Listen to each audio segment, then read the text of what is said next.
We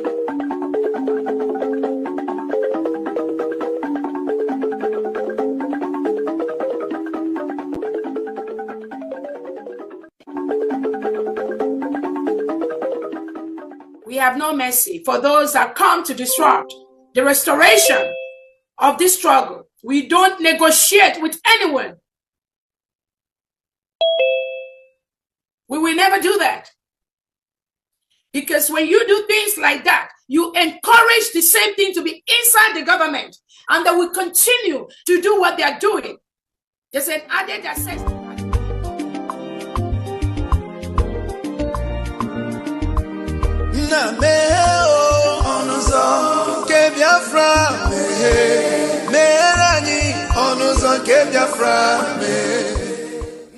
Welcome, fellow Biafrans, lovers of freedom across the world. I welcome you once again to this amazing platform where we bring you information that has to do with the United States of Biafra.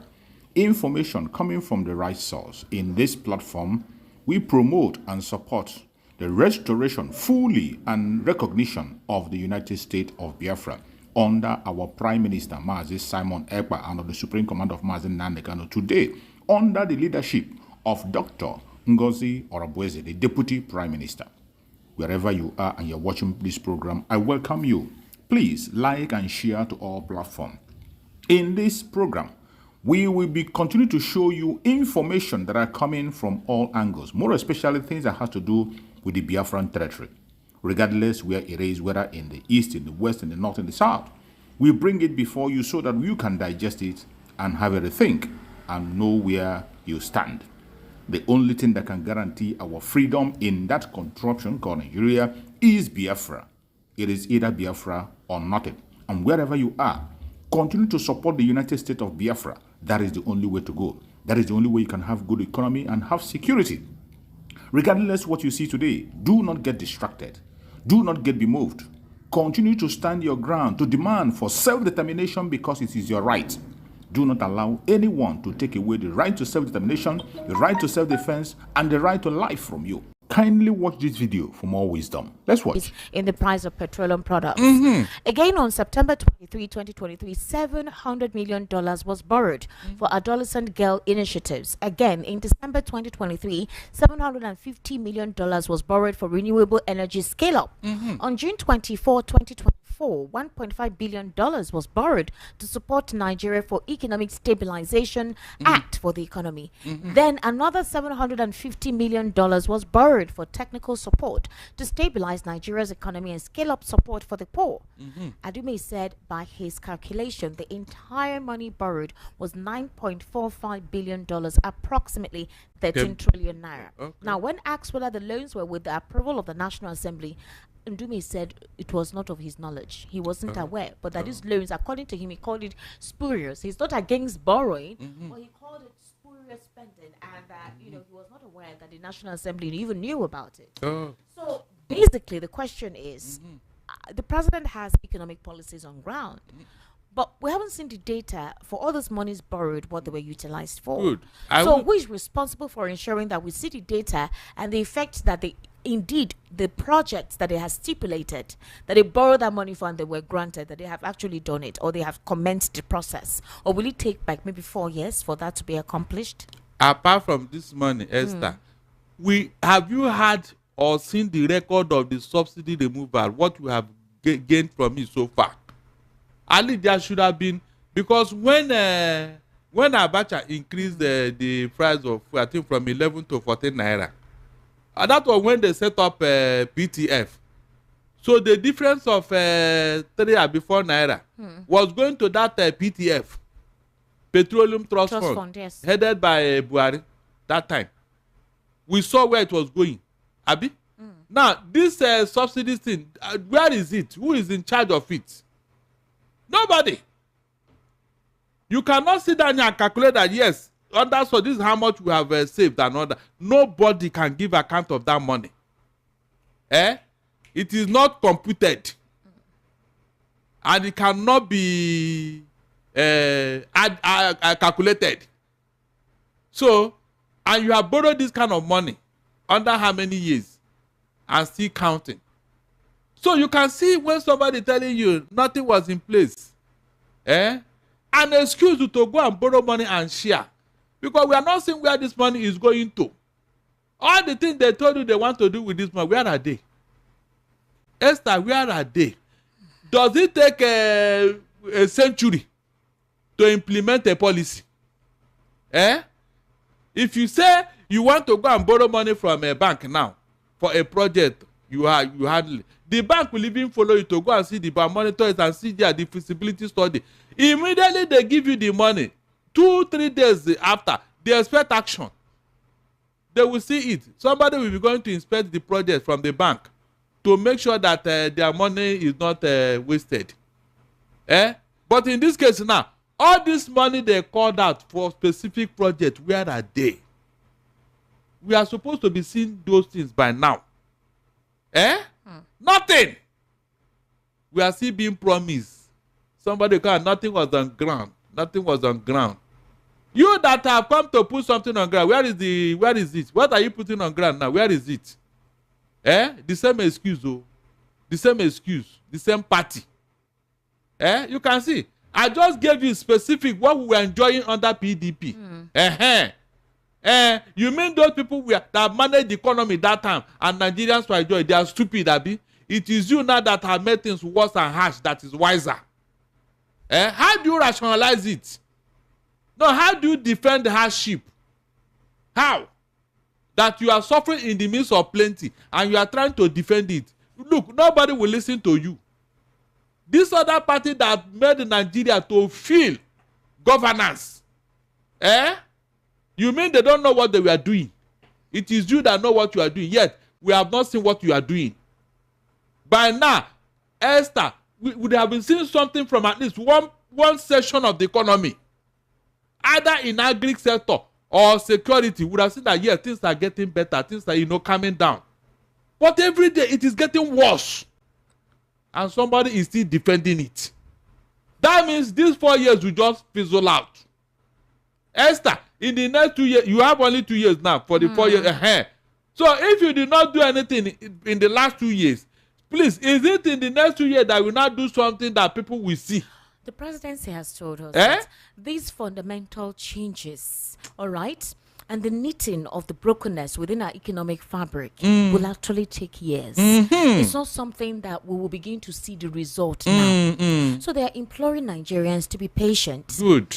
That our children will be the ones to benefit from this economic policy. Are you serious? Are you serious? But that this is the right step in the right direction. And possibly if the president continues with a second term in this trajectory, that we will now begin to see the positive outcome of this policy implementation. Yes. And maybe all the borrowings that he has made so far will begin to realize its effect. Exactly. All the dormant sectors that we witnessed during the previous administration, we will now begin to see the actions which this policy implementation, how it would help open it and widen it up, that Nigerians should just calm down. Are you serious? They also said that it is based on sentiments that we have Nigerians just being condescending and not being patient with this administration. That Nigerians were more patient with former President Muhammadu Buhari than the president. That possibly is just because of its President Tinubu, and that is the reason why everything about his administration, anything they try to do, it's all taken back with negative backlash. Are you serious? So please tell the person that said that and that we are tired of this type of noise. As far as it's noise, tell him I said that when you are bitten by a snake, if you see the head of a lizard, don't wait to take off. This is exactly what Buhari told us. And say, with what he has done in the first time, when we give him a second time, he will now consolidate. When we give, he said, this is the next level. The next level now become the next hardship until he left office. Buhari was oblivious of what was going on in his government. He always said he was not on the know. He was not in the know. Please don't tell me that. Don't even say that to anybody. Solomon Dalong said that. He said it. He confirmed it. Esther, please don't tell that to an angry man. No. I'm not joking. Let nobody come and say this type of thing. So, you're a leader. You campaigned. You ask people for your vote. You tell them what you are going to do. Then you entered office only to come and tell me that you don't even know what they were doing. You don't know what was going on. Who will listen to you? First time, you didn't know what you are doing. Second time, you don't know what you are doing. Are you serious? This is not sarcasm. This is actually the conversation. But I follow a lot of ex leave all those things. They are using it to deceive you. That's what I'm telling you. Don't listen to short talks. They can only tell that to the Marines, not me now. How can somebody tell you that he spent 8 years in office and he didn't know what he was doing in that office? And he's now using it as an excuse. Are you serious? Oh, he is, Abi? No, he eats food in that office. He pay his own bill. He send his children to school. And do other personal in that office. So, yet what concern Nigeria, he didn't know about it, and he's in that office. Are you serious, Esther? Please don't say this to somebody. I'm not joking. No. Don't even try it. If they tell you lies, now tell them they are lying. It's as simple as that. So that they don't think that I've said something very reasonable. You are not using the excuse that you don't know what's going on in the office you're occupying. And you want me to clap for you, Abi. So, who are the people responsible? Esther, the people responsible, did you now call them to order? You are the one that appointed them, or was it me? This was exactly what happened with Shagari. That when the military overthrew him, every question they asked, he said, where is Umaru Diko? Every question they asked Shagari when he was picked up, where is Umaru Diko? Everything Umaru Diko. That was why Buhari and the Diabo said they must get this Umaru Diko to come and answer questions. And the kidnap failed in the UK. And there was a diplomatic row. So why is it that people will just be looking for somebody? I am telling you authoritatively, Tinubu will blame somebody tomorrow. Esther, go and mark my word. Any day Tinubu leaves, he will blame somebody. And Nigerians will still have a way to say, it's true.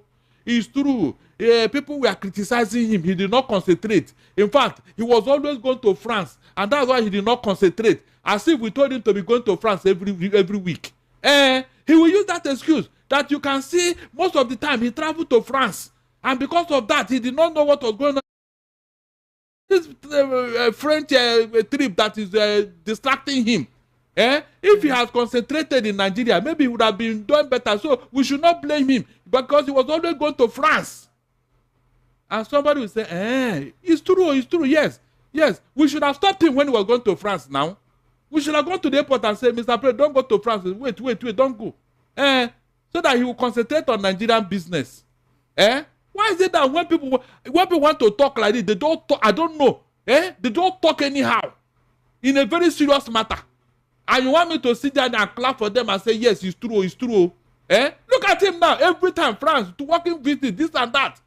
All his media aides are supporting him. He can work anywhere. And say when the chiefs are done, the same aide will say, those days he was working outside, he was traveling, looking for investors. He did not even concentrate. He didn't know what was going on in Nigeria. Every time you all know, he was traveling.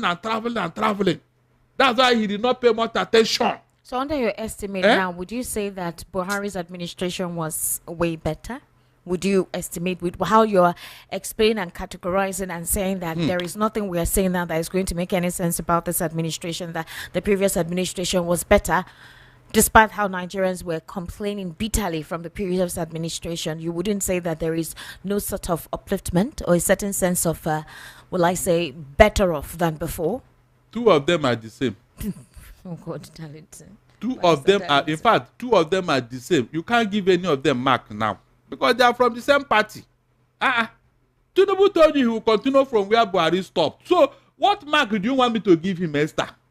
Tell me.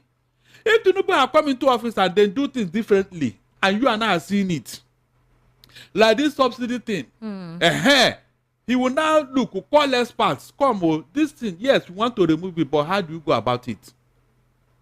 Just what Jonathan was doing in office. Go and check. There is no policy decision Jonathan took without calling experts to come and advise him. He will call them, say, come, this from pension reform to what is it called, ATM, TSA. He will test run before he will ask, okay, spread it out. But this APC, they don't come and take things, I don't know. And when the thing backfire, they will start looking for somebody to give them soft landing. Not me. Esther, count me out, I will not. Barrister Darlington, the Federal High Court in Abuja has thrown out a 50 billion naira lawsuit filed by Nnamdi Kanu. Now, Justice Yang Ekwo, who gave the ruling today, said the case was struck out because it was not properly followed up. When the case came up in court, no lawyer showed up for either Kanu or the federal government. Justice Ekwo pointed out that during the last hearing, Kanu had no legal representative, while the government was represented. He also noted that the case had already been delayed 3 times for the same reason. Since there was no one in court to continue the matter, the judge decided to strike it out. Kanu has sued the Federal Republic of Nigeria and the AGF of the Federation over what he called a violation of his rights. He asked the court to decide whether the way and manner in which the plaintiff was abducted in Kenya, that is he, Nnamdi Kanu, an extraordinary rendition to Nigeria, is consistent with extant laws.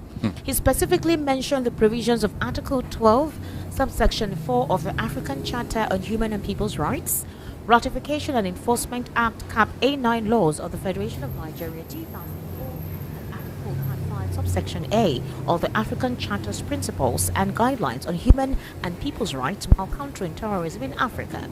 He also wanted the court to rule on whether by the operation of section 15 of the Extradition Act Cap E25, laws of the Federation of Nigeria 2004, the plaintiff can be competently legally tried for offences stated in counts 1 to 14 of the 15-count amended charge.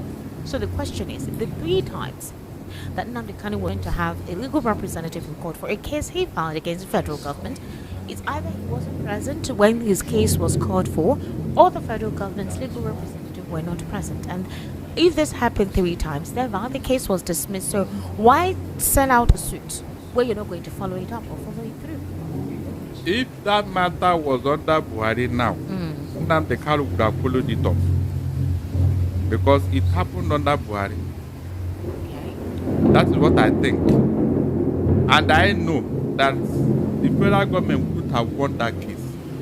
Are you sure? I said I know very well. Because the first time that matter was mentioned at the Supreme Court level, the Supreme Court frowned at the way Nnamdi Kanu was renditioned from Kenya. They said they don't even have a law to try him. They don't. So I think it is Nnamdi Kanu that is giving the federal government a soft landing. Because he would have won that case. There's no way they would have won that. No way. It's not possible. With all the legal authorities, all the charter, all the clauses, the federal government wouldn't have defended that case and won Nnamdi Kanu. So I think because of what is going on now, the present case that is going on, I think maybe that's why Nnamdi Kanu said, okay, or there was a discussion behind closed doors. If not, I still don't know why Nnamdi Kanu didn't pursue that case. But I hazard a guess as to what happened, because it was a good case for him, a very good case. A very good case that would have embarrassed the federal government, because I don't know where they will start, that they went to adopt a human being from another country. So what excuse will they give? No excuse. No amount of defense will exonerate them. So Nnamdi Kanu, maybe he traded that matter for this present one. Let's see how this one ends at the end of the day. That's what I think. Okay. Like you said, maybe he traded it for this one, because I've heard from some feelers that he's hopeful that he may get bail this month. So maybe they had to prioritize which is more important. Yeah, well, let's see how it goes. Mouth. Thank you so much for watching the program. I appreciate you for your patience to watch from beginning to end. I hope you have learned a lot from this very program that I just played, this video. Please like and share the video. Share to all platforms. After sharing the video, now you can go to the comment section and put down your comments.